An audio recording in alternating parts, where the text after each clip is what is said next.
Ini tuh sama fenomenanya kayak kita di media sosial. Ya. Oke. Orang tuh merasa anonim. Kayak misalnya keramaian karnaval gitu kan. Nah, mungkin di situ ada aja orang yang merasa ini ramai, orang nggak akan merhatiin saya, makanya kayak di media sosial kan orang tiba-tiba ngecablak ya suka-suka gitu kan. Iya. Nanti giliran diciduk baru gitu kan. Tapi kan orang bisa berani ngecablak gitu kan gara-gara dia merasa anonim di situ gitu loh. Orang nggak tahu dia, orang nggak merhatiin dia gitu kan. Nah itu sama di karnaval. Jadi ketika ada satu aja orang naruh sampah misalnya tadi habis minum atau habis makan jajan atau dia buang ke jalan gitu. Itu bukan sekedar satu sampah, itu sinyal. Kita mulai dari keyakinan dulu kan. Keyakinan bahwa bottom up itu bisa. Bottom up itu gimana? Bottom up itu bisa. Nah, jadi contohnya kan saya tidak langsung membuat anak-anak membuang sampah sembarangan kan. Kita nonton dulu nih. Bahwa penyu-penyu ada yang mati karena memakan sedotan gitu-gitu loh. Itu kan merubah mindset kita terhadap sedotan. Bahwa sedotan ini hal kecil, buang aja biasa. Ternyata setelah menonton itu, udah berbeda loh cara memandang dia terhadap sedotan yang kecil itu.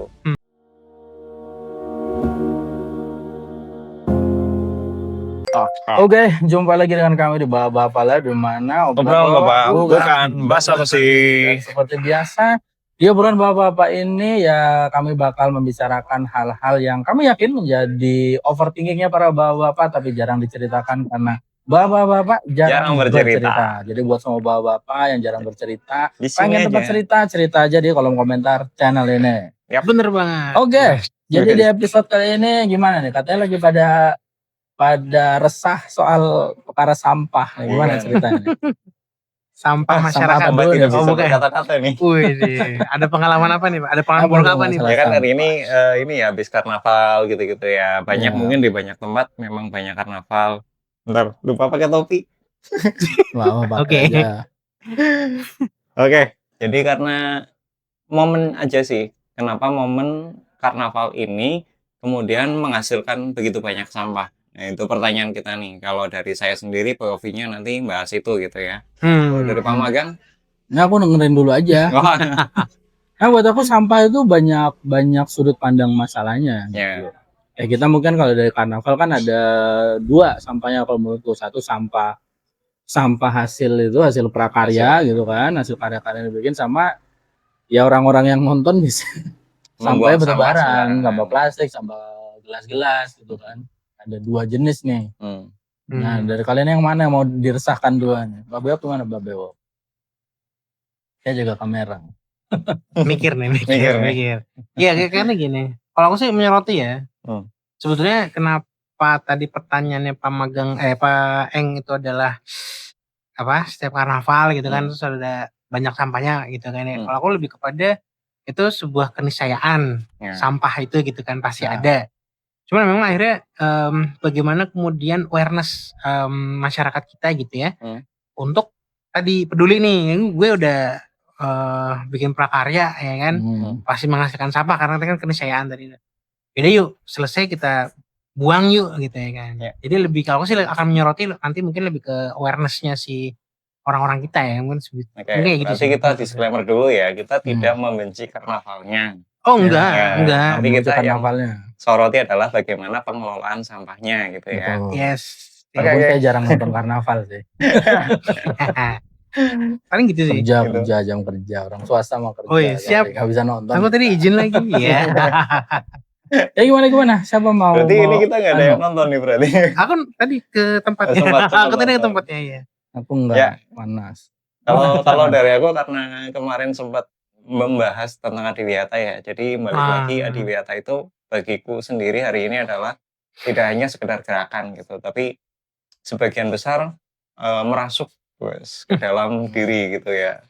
Dan menjiwai lah ya. Menjiwai. Ya maksudnya tidak mungkin sesempurna itu, tetapi setidaknya ada beberapa hal yang masih aku jaga sampai hari ini. Misalnya kayak kalau belanja tidak pakai kantong plastik gitu-gitu masih aku bawa tote bag gitu-gitulah. Ya itu kan dari hal-hal kecil ya.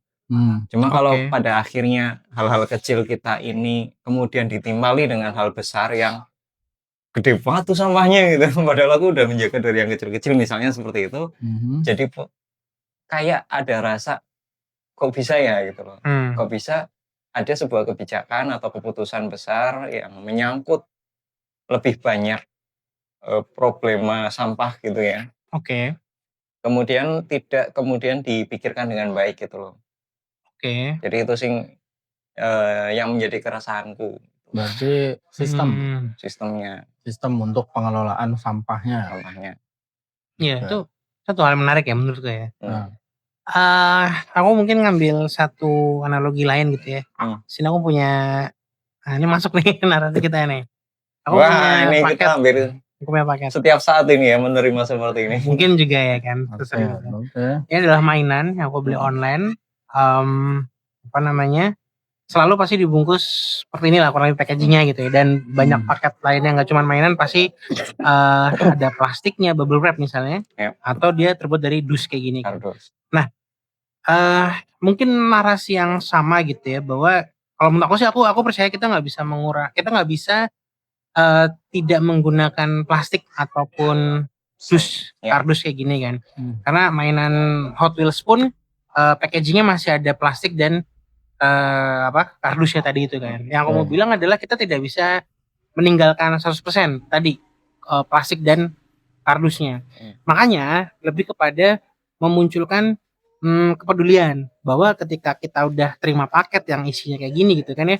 Ini pasti ketika kita ambil paketnya, bahkan isinya mainan ya, ini contohnya isinya mainan. Kita buka nih mainannya dari dusnya itu, maka ada sampah yang tertinggal atau kita menghasilkan sampah lah dari paket kita, dari mainan kita ini. Nah, selanjutnya maka apa gitu ya kan. Kan tadi menyinggung juga soal pengelolaan sampahnya gitu kan. Itu tadi menurut aku adalah ketika kita sudah peduli di hal itu, bahwa ini kita menghasilkan sampah segala macam, yang paling mungkin dilakukan adalah aware bahwa sampah ini punya titik akhir di mana, atau meningkatkan literasi bahwa sampah mana yang masih bisa diolah atau sampah mana yang kemudian apa istilahnya ya, tidak bisa diolah lah, minimal 2 itu aja. Itu kan untuk bisa sampai ke titik itu kan sebenarnya penuh dengan kita cukupi dengan literasi. Bagaimana kita meningkatkan literasi? Karena ya banyak literatur pastinya gitu, banyak komunitas yang sudah bergerak tentang sampah. Tapi lebih kepada itu adalah dasarnya kenapa kita harus mengelola sampah. Nah, itu tadi soal kepedulian, ya kan.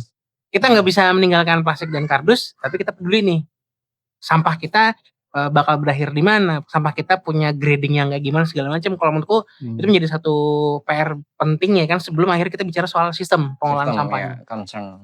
Itu POV-ku kayak gitu sih sebetulnya. Keresahanku di situ. Ya kalau aku setuju sih, emang yang jadi awalnya itu awareness-nya. Aku juga udah pernah bilang kayak nonsen kita nggak butuh plastik gitu loh, tetap butuh mau bagaimanapun. Tapi bukan plastiknya dikurangi kalau aku, pengelolaannya sekali lagi. Sama lah kayak dulu juga orang tiba-tiba datang barang-barang baru gitu terus jadi berbahaya gitu. Apakah dikurangi penggunaannya? Kan tidak, tapi dikelola dengan baik itu yang benar. Atau kayak misalnya gini lah, kalau kita agak belokin sedikit kayak polusi karena kendaraan gitu. Apakah mengurangi kendaraan itu jadi lebih mudah? Nyatanya kan tidak. Ternyata tidak. Olah karbonnya yang lebih bisa dimajukan gitu loh. Nah, kalau kayak tadi secara kepedulian betul. Karena mau bagaimana mau kan buang sampah yang benar, teratur, bisa terpilah dengan baik itu perlu pembiasaan. Dan sorry to say itu kayak belum hal yang jadi terbiasa untuk kita gitu loh, untuk masyarakat kita gitu loh. Jadi buang sampah, bahkan sorry to say kayak misalnya tadi masalah karnaval itu kan. Yang buang sampah sembarangan di jalan banyak gitu kan, yang buang sampah prakarya sembarangan juga banyak gitu kan. Yang nggak ada awareness untuk membuang sampah yang benar karena nggak jadi norma untuk buang sampah yang benar, nggak terbiasa.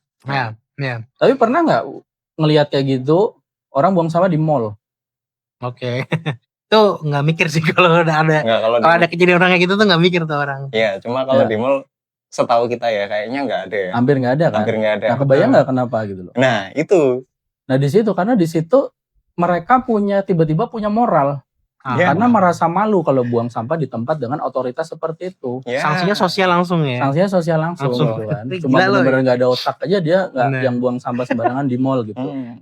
I see, ini fun fact nih aku masuk. Kalau tadi bahas mall, orang tidak mungkin membuang sampah. Fun fact-nya adalah di sekolahku yang dulu, itu kita pernah 1 tahun tanpa sampah plastik. Jadi kantin tidak pakai plastik, 1 tahun ya, maksudnya benar-benar kita kalau memang sudah punya keyakinan yang kuat bahwa kita mau mengurangi sampah, kita bisa melakukan itu. Jadi kalau ada kelas 1 atau kelas 5 yang buang sampah, teman-temannya yang saling mengingatkan gitu. Nah itu.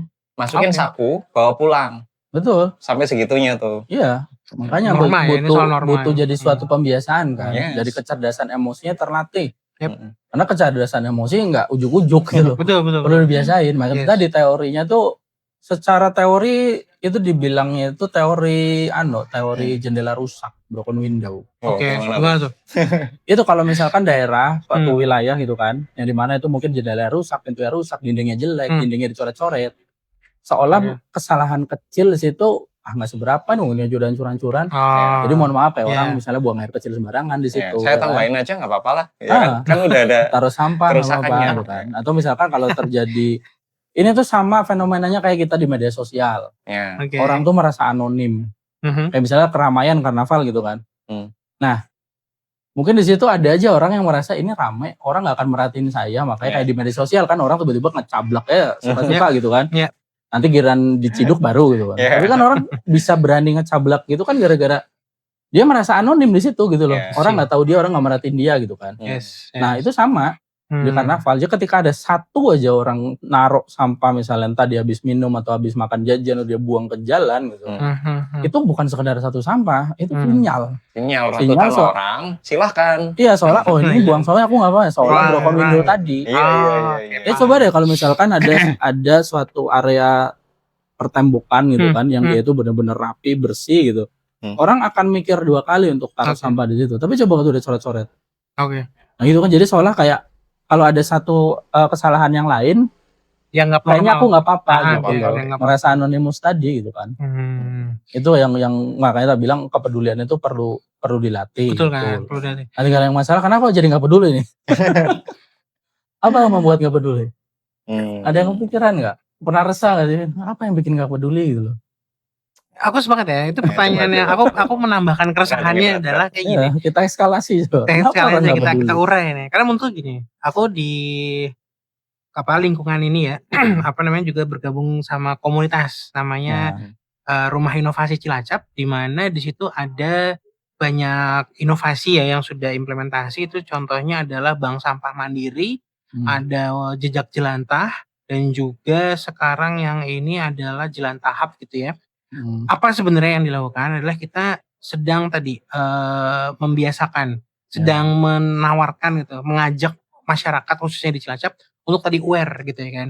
Bank sampah mandiri itu untuk memaksa tanda kutip gitu ya, behavior masyarakat untuk memilah sampah dari rumah. Ini dari rumah nih. Di rumah kayak tadi contohnya nih, dapat paket kayak gini, kita udah tahu nih ini akan ada plastik dan kardus gitu ya kan. Plastik dan kardus ini adalah sampah yang termasuk punya value gitu kan ya. Kita pisahkan ketika di sini, kita punya akhirnya memaksa kita punya tempat pemilahan sampah, even itu sederhana atau mungkin yang memang sudah proper gitu ya. Yang intinya ini buat plastik, ini buat kardus gitu. Bahkan sampai pada tahap ada teman-teman di bank sampah itu yang sudah membagi gitu ya kategori high value sampah sama low value. Low value itu yang kayak multi layer plastik gitu. Misalnya saset, susu, jajan segala macam itu koruptor. Itu bukan itu multi layer struktural kayaknya gitu ya kayaknya. Tapi intinya dari rumah tuh sudah memaksa kepedulian orang untuk bisa memilah sampah. Nah, ternyata ditemukan juga selain sampah itu tadi sisa minyak goreng atau minyak jelantah lah bahasa gitu kan. Yang juga sebenarnya menyebabkan kerusakan lingkungan dan segala macam. Nah, di komunitas kami ini kita memaksa orang untuk aware juga ini kalau sampah minyak jelantah jangan dibuang langsung di got, langsung di buangan air segala macam, tapi kita kumpulkan segala macam.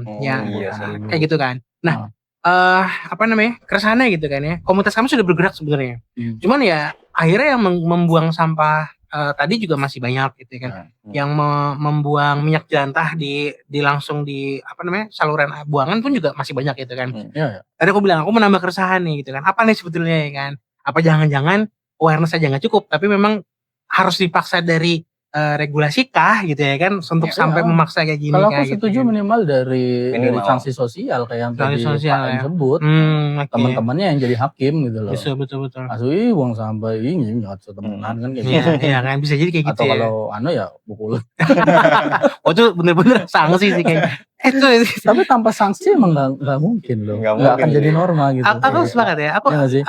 Aku pernah ya ini sorry aku jadi ke-trigger ceritanya gini. Orang buang sampah di jendela. Iya. Maksudnya sorry lagi berkendara ya. Dari mobil kan buang sampah. Bener-bener buang apa sih namanya kayak aku nggak tahu ya dia habis makan apa plastik gitu ya. Kamu bisa pada bayangin kan kita naik mobil nih gitu kan. Paling kecepatan 40 60 gitu kan ya. Buang sampah gitu loh. Tepat di depan mobil aku kan. Terus dia bur kayak gitu. Sebisa yang aku lakukan ya aku juga mesti mempertimbangkan safety. Yang aku lakukan klakson. Aku paling bisa tuh klakson dan aku gitu kan. Sampai akhirnya dia ngasih jalan segala macam, aku buka kaca tuh kan.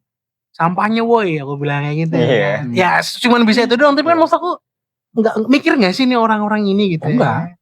Enggak mikir ya, pasti enggak mikir. Karena hal-hal kayak gitu kan bukan hal yang dipikirin. Itu hal-hal yang udah istilahnya itu udah automationnya aja gitu loh. Makanya itu kan memerlukan kecerdasan emosi.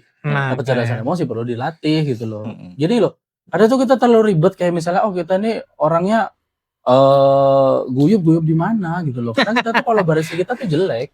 Soalnya kadang kalau ngumpul itu kolaborasi enggak, buang sampah yang benar itu kolaborasi loh. Karena kamu enggak merugikan orang. Dan ya berarti bekerja sama secara kolektif membuang sampah yang benar itu kolaborasi. At least itu ya, itu kolaborasi yang kolaborasi sederhana. Sesungguhnya bukan sederhana gitu loh. Makanya sesungguhnya gitu ya. Iya kayak gini lah. Kita nggak ngelanggar lampu merah itu kan sebenarnya kolaboratif loh. Iya kan? Kita nggak membahayakan orang lain. Orang lain juga tidak membahayakan kita gitu loh. Iya sih. Tapi ya gimana ya masalah itu tadi harus ada memang sistem perlu gitu kan. Karena gini loh, soalnya sampah plastik kita tuh kan kalau nggak salah per tahun itu satu rumah bisa 4 kilo kalau nggak salah ya, penelitiannya coba dicari. Aku seingatku 4 kilo per tahun untuk masyarakat menengah ke bawah. Per tahunnya gitu. Kayaknya lebih deh. Per bulan atau per tahun atau per bulan aku lupa. Pokoknya 4 kilo ada. Sampah ini all general sampah plastik. Oh, sampah plastik khususnya ya. Kalau di sekolah hitungannya satu anak 1 kilo per bulan. 1 kilo. Berarti itu mungkin 4 kilo per bulan kali ya. Per bulan ya. Per bulan. Kalau per bulan masuk akal.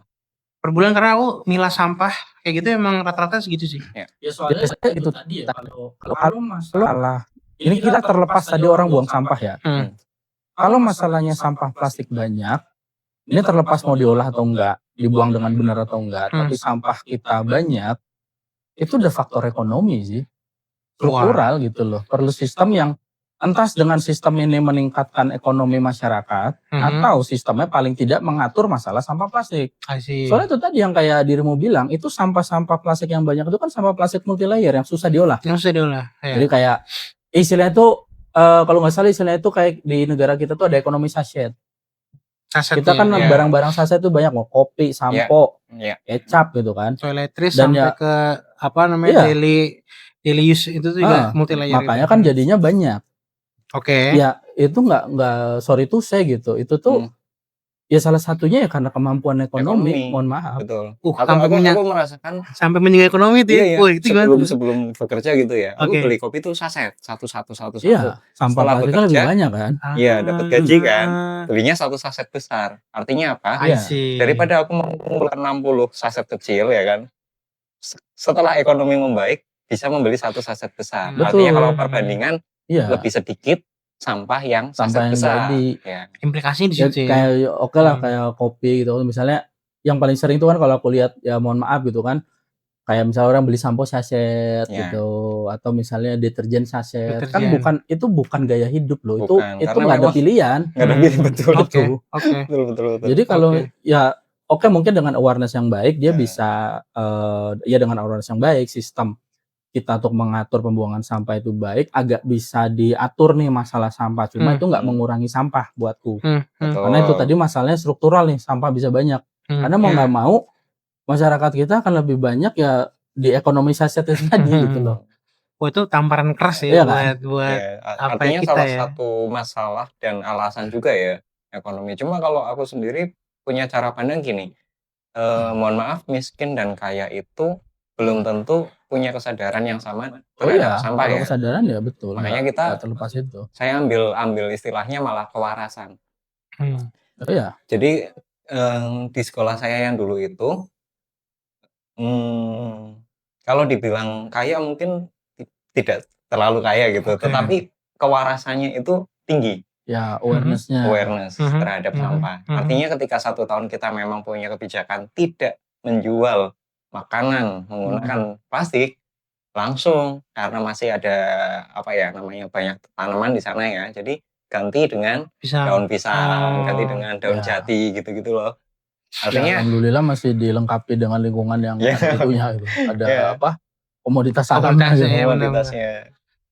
Berarti yang kulihat sistemnya ini berhasil karena berhasil memaksa ya? Sebenarnya sama-sama suka sih. Makanya saya bilang kalau misalnya di Wiata ini ibaratnya top down, kebijakan yang Yes. kamu harus begini, kamu harus begitu, itu kita sulit. Karena kita Oke. tidak akan mungkin apa ya mampu membawa semua masyarakat di dalam sekolah itu mau. Nah, Oke. makanya kita mulai dari keyakinan dulu kan. Keyakinan bahwa bottom up itu bisa. Oh Bottom ya, up itu gimana? bottom up itu bisa. Nah, jadi contohnya kan saya tidak langsung membuat anak-anak membuang sampah sembarangan kan. Kita nonton dulu nih bahwa penyu-penyu ada yang mati karena memakan sedotan gitu-gitu loh. Itu kan merubah mindset kita terhadap sedotan. Bahwa sedotan ini hal kecil, buang aja biasa. Ternyata setelah menonton itu udah berbeda loh cara memandang dia terhadap sedotan yang kecil itu. Bahwa itu perlu latihan dari tingkat anak-anak kan. Betul. Itu yang jadi masalah. Aku senang tadi di narasi apa kita perlu punya keyakinan yang sama ya bahwa dari bottom up tuh sebenarnya berhasil gitu kan. Tadi aku bilang ya, aku juga ingat ya akhirnya di komunitasku tadi itu ya kan di Rumah Inovasi ada satu inovasi idea gitu ya yang didanai CSR di salah satu industri di sini gitu ya. Itu judulnya sih Parasmu Cantik gitu ya. Intinya adalah upaya untuk meningkatkan awareness soal kalau belanja udah pakai tas belanja. Sebenarnya arahnya di situ ya kan. Cuman dengan narasi tadi ini ya itu adalah sebenarnya upaya memaksa gitu kan. Kuliah gitu ya. POV gue adalah memaksa bahwa wear yuk gitu ya kan. Masa udah banyak nih gitu ya kan. Yuk kita pakai tas belanja. Memang tujuannya sih mungkin lebih ke mengurangi sampah plastik. Tapi gue bilang, aku sepakat dengan narasi kita bahwa kita nggak bisa mengurangi plastik loh gitu ya kan. Karena pada prakteknya ya mungkin di dalamnya ada plastik, tetap aja walaupun pakai kantong belanja gitu ya. Di dalamnya ada plastik kan gitu ya kan. Malah tempat melihat orang-orang punya masalah balu. Masalahnya numpuk kantong belanja. Itu juga jadi akhirnya karena dia lupa sampah lagi gitu. Lupa karena sempat waktu kita masih di sana ya balik sini itu kan sempat yang nggak bener-bener nggak ngasih kantong plastik ya. Harus bawa atau kalau nggak punya beli. Ya, banyak tuh yang kejadian lupa bawa. Betul di situ, betul. Penumpukan lagi dan itu lebih tidak bisa terurai itu bahan itu. Benar. Apalagi gini ya, aku nggak tahu ya. Salah satu contoh paksaan yang kupikir berhasil tapi ternyata memunculkan masalah baru ya kan di narasi ini gitu ya. Itu di tetangga kita ya di Banyumas. Itu kalau kita ke retailnya, ya let's say toko merah, toko biru gitu, udah nggak ada plastik kan? Karena memang secara regulasi kalau izinnya masih mau dilanjutin, kamu harus tunduk sama peraturan bupati di sana atau peraturan daerah di sana supaya nggak menjual kantong plastik gitu kan. Di sebelah tuh sudah sampai regulasi itu ya kan. Akhirnya ya tadi ditawarin adalah tas belanja ya kan atau tas paper bag gitu, tas kertas gitu ya kan. Ya akhirnya itu pilihan lah. Cuman maksud aku sistem yang bisa memaksa itu sudah berhasil tuh gitu ya kan. Nah muncul masa baru ketika aku udah nyampe sana gitu kan, nggak bawa gitu kan. Terus iya lupa ya gitu kan akhirnya beli lagi. Ketika belanjaanku berat gitu kalau pakai tas plastik nggak memungkinkan ya akhirnya aku beli tas itu si kantong belanjanya kan. Karena ini numpuknya banyak juga sih udah sampai 1 lemari ini sekarang nih sini kan. Itu maksudku salah satunya dampak dari ekonomi saset itu gitu loh. Maksudku itu tadi kan aku bilang ekonomi saset ini untuk masalah plastik itu terlepas ini mau diolah atau enggak. Betul. Mau diolah pun sampah plastiknya tetap banyak gitu loh. Kenapa ya? Karena ekonomi kita ini masih kurang, jadi mau nggak mau ya belinya ya yang saset gitu kan. Ya. Oke lah mungkin aku alhamdulillah masih mampu kayak nggak pernah beli sampo saset, belinya sampo botolan gitu kan agak mending gitu ya. Cuma untuk orang yang memang ekonominya ya alhamdulillah kurang baik gitu kan ya hidup dengan beli saset-saset itu bukan gaya hidup, itu dia nggak punya pilihan. Walaupun sebenarnya secara finansial itu justru mereka tuh masyarakat yang aku kasihan tuh gini, masyarakat yang ekonomi yang minim itu justru yang terkena yang namanya poverty penalty gitu loh. Mereka tuh bayar lebih banyak daripada orang kaya. Itu tadi misalnya kayak kita mungkin bisa mampu beli deterjen yang langsung 1 kilo misalnya gitu. Mereka mau nggak mau beli yang berapa ratus gram yang saset-saset. Itu kalau dikumpulin jadi untuk sampai 1 kilo, harganya lebih mahal. Jadi secara dampak finansial mereka lebih terdampak, dampak ekologis mereka juga lebih karena mereka yang menghasilkan, ya mohon maaf gitu kan, lagi menghasilkan sampah plastik lebih banyak gitu loh. Sementara keuntungannya mohon maaf, yang menerima keuntungannya yang punya itunya. Iya. Yang produsennya gitu loh. Tapi beban itunya ke masyarakat gitu loh. Tapi bener juga ya, maksudnya aku di rumah pakai mesin cuci gitu kan yang oke, aku pakai 1 tabung gitu. Maksudnya ketika aku pakai deterjen yang bubuk gitu ya, yang bubuk ya kan. Dia yang sekotak gini kan. Satu yang sekotak, tapi akhirnya menurutku jadi nggak terlalu bersih karena ternyata rekomendasi mesin cuci ini adalah menggunakan deterjen yang cair gitu kan. Inilah kita coba uji coba segala macam. Nah, akhirnya kan mau nggak mau karena kita udah istilahnya aku udah pakai mesin cuci yang kayak gini dan mendukungnya adalah deterjen cair gitu kan. Jadi yang aku beli adalah yang memang gede kan gitu ya kan. Dan itu aku pikir udah ada takarannya, bisa panjang gitu ya kan. Karena satu hal, uangnya ada buat beli itu ya kan. Maksudnya gitu loh. Nah, alhamdulillah di situ ya kan. Alhamdulillah di situ. Oke, maka bagaimana ketika yang nggak pakai mesin cuci 1 tabung ini gitu ya. Kan berarti soal range soal size-nya ya, status ekonomi sosialnya mungkin ya. Ya makanya tuh memang tadi kayak Pak Eng itu kan dari bawah dididik awareness-nya itu harus. Jadi walaupun ya mungkin kita ekonomi masih jelek, kita mau nggak mau belinya saset-saset ya, tapi kita pilah dengan benar sampahnya itu penting gitu loh. Dan untuk bisa seperti itu ya pendekatannya menurut aku nggak semua bisa dengan pendekatan yang baik ya Pak Eng. Kadang mungkin perlu dipecut dikit dipaksa, gitu dipecut gitu. Ya contohnya udah berapa kali ada kegiatannya Pandawara dan lain-lain yang pada suka beresin apa itu kan. Hari itu aja beres, besoknya masyarakatnya ya mohon maaf lagi. Tapi setidaknya kita apresiasi dulu nih untuk Pandawara ya. Ya, apresiasi dulu. Iya sih. Makanya kan kalau mereka nggak punya awareness ya mau gimana lagi. Dan akhirnya kalau nggak, jadi gini, tadi aku bukan membela kalau orang dengan ekonomi minim itu berarti boleh buang sampah sembarangan, boleh menumpuk sampah plastik, enggak gitu sebenarnya gitu loh ya. Jadi nggak bisa dijadikan, kadang kan mungkin jadi alasannya gini, ya gimana kita makannya susah mau mikirin buang sampah. Sementara kan yang paling bisa untuk kampanye masalah ekologi ini kan paling mentok menengah. Ya orang-orang kayak kita ya bawa tumbler dong. Jangan pakai sedotan dong. Kita mampu beli tumbler itu. Iya, Mas alhamdulillah masih mampu gitu. Lah yang bawah kan kalau hanya dengan masalah ini, memang ini masalah struktural. Karena kemiskinan itu kan masalah struktural gitu kan. Harus ada sistem yang ngeberesin itu, entah ekonominya dibuat lebih maju gitu kan, ataupun ya itu tadi kalau nggak bisa ke arah situ ya ayolah sistem sampahnya yang bener gitu.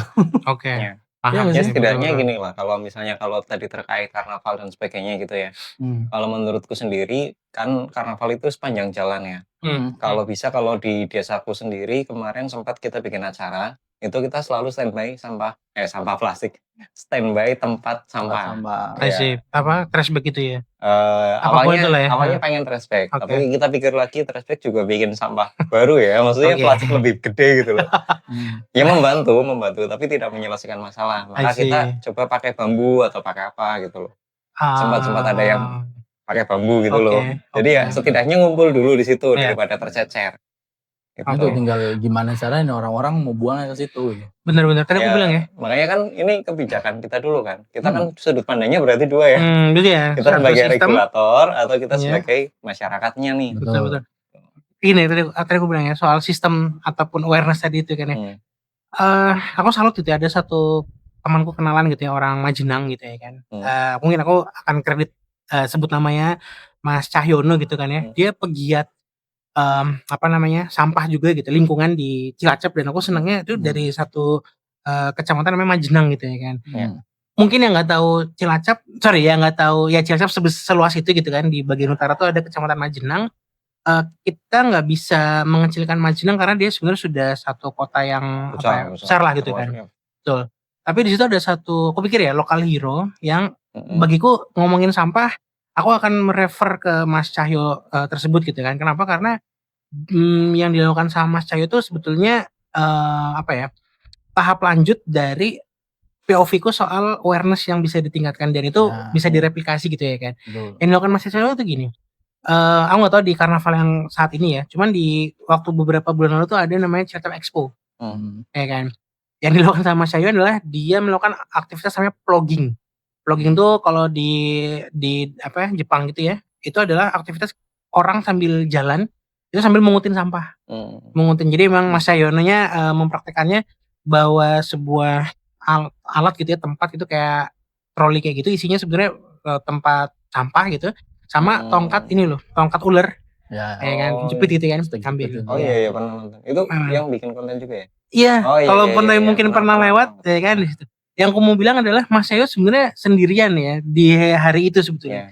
Aku pikir ketika ini dikaitkan dengan POV kedua soal sistem gitu ya kan, bagaimana ketika community, ketika government ya kan tadi memaksa ya, mungkin kalau government mungkin bisa memaksa atau community lewat IO-nya gitu ya kan, memaksa nih, yuk pengunjung yang hadir kita vlogging bareng-bareng yuk misalnya gitu, atau misalnya tadi minimal dengan announcement bahwa yang bawa sampah ya kan kumpulin di zona misalnya. Yang buang sampah sembarangan saya santet.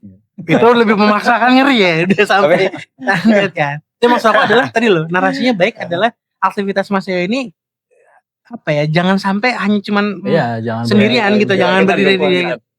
Itu maksud aku di situ lah ya kan. Tapi aku jadi punya imajinasi aja sih. Apa nih? Kalau bayangan ya, mau nyantet. Sorry lanjutin. Sorry. Iya bener. Bilang, ada. Kagak di kamera tanganku ya. Distract banget. Lagi absurd banget. Sorry. Gimana? Jadi bayanganku karnaval yang apa ya, yang ideal gitu ya. Imajinasi aja nih, siapa tahu suatu hari memang bisa gitu. Jadi misalnya Dinas Lingkungan Hidup itu bukan membuat styrofoam gede, daun bukan gitu loh, tapi membuat tempat sampah yang besar. Dan mungkin dia posisinya bisa di depan, di tengah sama di belakang. Jadi ketika ada orang buang sampah langsung di mobil itu gitu loh. Wah, jadi itu. Ini imajinasi aja. Dinas Pendidikan nih lempar-lempar buku kayak buku dongeng kan ada tuh yang 2000-an gitu. Jadi karnaval kalau dari cara pandang dinas, maksudnya dinas itu kan memang sudah punya alokasinya untuk mengurusi sesuatu kan.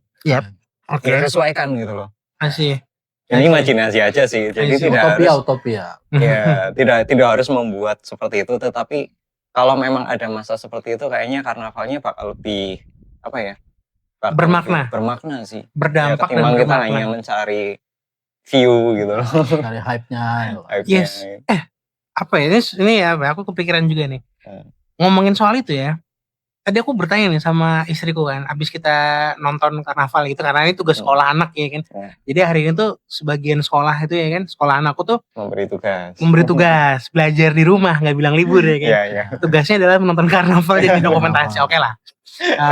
Nah cuman bertanya aku adalah ketika ngelihat mobil segede-gede itu gitu kan ya, dan beberapa kali tadi aku pegang bahan itu masih styrofoam jujur gitu ya kan.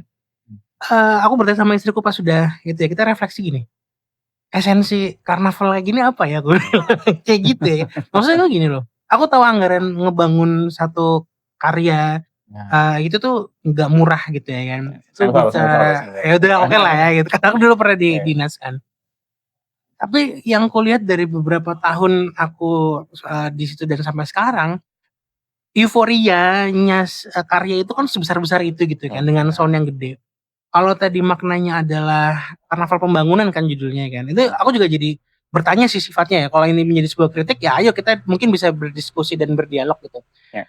Imajinasi tadi itu luar biasa gitu ya kan. Bagaimana ketika kita bisa menggunakan bahan-bahan yang mungkin 3R ya, reuse, recycle, bisa lebih ramah lingkungan misalnya seperti itu akan jadi lebih keren kan gitu kan. Itu yang pertama. Yang kedua, kalau tadi bener, kalau ini masih menggunakan styrofoam segala macam. Ini kayaknya Wastex apa nih? Styrofoam bakal jadi apa nih gitu. Padahal kalau digesek-gesek aja dia udah jadi bulir-bulir kecilnya gitu yang itu pasti nggak akan tahun ya? Betul lama lah gitu ya kan. Maksud aku tadi aku bilang ini pertanyaan kita semua dan ini pertanyaanku ya, mungkin bisa buat semua juga. esensinya apa sih sebenarnya kan dari karnaval ini? Kalau pemerintah punya dasar, punya itu ya punya what's next-nya nih ketika sampah-sampah ini mungkin dikelola atau mungkin diolah jadi something yang lebih bernilai ya bagus gitu ya kan. Cuma kan selama ini ya, ini jujur dari aku keresahanku adalah what's next setelah karnaval ini diapain tuh karir gitu kan gitu. Tapi ya. ini sih mempertanyakan kebijakan tuh menakutkan sih. Karena Iya, itu sih, tadi bagiku sendiri. betul. Makanya kan tadi aku bilang ini soal awareness-nya gitu loh ya kan. Iya. Bagaimana kita bisa peduli ya, dan kenapa kita harus peduli kan gitu ya. Menurutku kan lebih penting gitu di dialogkan kan gitu. Menurutku sih gitu. Itu kalau kita kembali ya ke episode-episode yang kita udah pernah bahas di episode sebelumnya, itulah pentingnya narasi gitu. I see, oke. Awareness itu ya bisa ditingkatkan, bisa diperoleh itu kan dari narasi. Narasi Harus apa kolektif. sih yang harus dibangun gitu kan. Itu narasi kolektif yang harus kita punya bareng-bareng dan kita lagi kekurangan itu gitu loh. Sebenarnya kita itu bangsa yang tidak kekurangan narasi filosofis masing-masing. Setiap suku ada. Kalau sekarang kita lagi di tanah Jawa, udah balik aja. Ame Mayu bawono. Mempercantik dunia yang sudah cantik, memperindah dunia yang sudah indah. Ya, jangan buang sampah dong. Nah, itu kalau narasi itu benar-benar tertanam gitu kan. Jadi narasi dalam diri, narasi kolektif masyarakat. Boro-boro mau mohon maaf ya, buang air kecil sembarangan gitu. Buang sampah plastik pun akan mikir gitu loh. Nah, sekarang kan kita agak kurang nih di narasi. Jadi ayolah yuk kita pada bapak-bapak kuatin lagi narasi-narasi positif gitu yang secara mungkin filosofis itu kuat gitu kan. Dengan ya lingkungan kita ya ayo dikenalkan lagi ke anak-anak kita gitu loh. Bukan sekedar cuma nonton-nontonin YouTube yang lain, nonton ini aja maksudnya. Betul juga. Udah 30 menit, ada yang mau disampaikan lagi nggak? Kalau aku itu tadi, narasi itu penting. Final statement mungkin ya. Kalau saya sendiri sih masih percaya bahwa ketika kita punya keyakinan, dan di luar sana saya yakin banyak juga orang yang punya keyakinan yang sama untuk menjaga sampah. Berarti pertanyaannya tinggal apakah regulasinya ada, apakah sistemnya bisa mendukung, dan apakah semuanya mampu untuk bekerja sama. Ya, kolaborasi. Betul. Jadi kalau sama-sama yakin pasti kita bisa. Ya, last but not least ya. Ngeri gitu ya. Kalau menurut aku gini, akhirnya bener ya narasi disimpulkan BBO. Betul, narasi kolektif ini gitu kan yang perlu digarap bersama, apalagi khususnya di kota Cilacap gitu. Kita tahu kalau Cilacap itu bercahaya. Bernya itu sebenarnya bersih, bro. Beneran deh, ini cari ya di literasi ya. Itu tingkatan ya. Ini bersih kan. Maksudnya gini, kita jangan terjebak hanya pada bercahaya yang mungkin menyala lampu kalau malam ada lampu segala macam gitu kan ya. Bersih cantik, elok, kita ini tolongnya maafin aku lupa. Yang aku ingat adalah bernya itu bercahaya. Yang penting nggak perlu hafal, yang penting kita bisa. Betul, nggak perlu apa, yang penting bisa mempraktekkan ya. Bernya itu adalah bersih ya aku. Nah, artinya apa? Mungkin dari aku yang bisa aku simpulkan menurut POV ku adalah saya soal keresahan gitu ya. Aku sepakat kita tidak kekurangan inovasi, kita tidak kekurangan aksi gitu kan, bergerak. Tadi aku bilang, aku di komunitas terus bergerak gitu kan. Nah, bahkan tidak kekurangan literasi. Tidak kekurangan literasi gitu kan. Kita punya lokal hero kita nih ada di Cilacap Tengah nih, kita bilang ya, di Kecamatan Cilacap Tengah. Ada lokal hero juga yang ada di Cilacap Utara tadi, Mas Syahyo di Imahkai itu kan. Maksudnya di kota Cilacap aja sendiri sebetulnya tadi komunitas sudah bergerak gitu ya kan. Tinggal upaya untuk meningkatkan awareness-nya nih mungkin dengan cara pemaksaan melalui regulasi segala macam supaya sistemnya bisa mendukung narasi ini, itu mungkin menjadi satu inovasi kebijakan yang mungkin Cilacap perlu lakukan kan gitu kan. Itu sih menurutku. Kalau nggak mau dipaksa itu tadi tumbuhkan dengan narasi positif masing-masing. Itu paling bisa ya. Karena kalau nggak keterlaluan kan nggak mungkin akan jadi paksaan. Ya betul. Jadi mungkin itu aja yang kita bahas di episode kali ini. Pokoknya ya tunggu terus bersama kami di Bapak Pala, di mana kita bakal terus ngobrolin ya hal-hal yang kami yakin itu akan menjadi overthinkingnya para bapak-bapak tapi jarang diceritakan karena bapak-bapak jarang bercerita, tiba-tiba botak aja gitu ya. Iya lagi. Bapak-bapak yang jarang bercerita pengen cerita aja di kolom komentar. Gitu aja. Terima kasih. Biasanya apa itu kita tagline-nya aku lupa lagi. Tumbuh bersama. Bapak Live, obrolan Bapak. Itu. Bukan. Assalamualaikum warahmatullahi wabarakatuh.